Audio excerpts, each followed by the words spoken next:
Bună, dragilor! Am revenit! Astăzi filmăm și noi ceva astăzi. Mâncăm și noi ceva astăzi.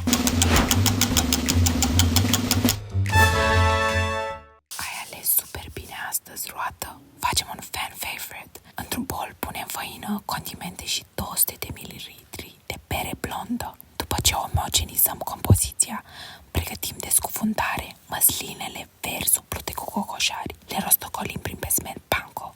Iar după aceea le prăjim în ulei. But now it's showtime!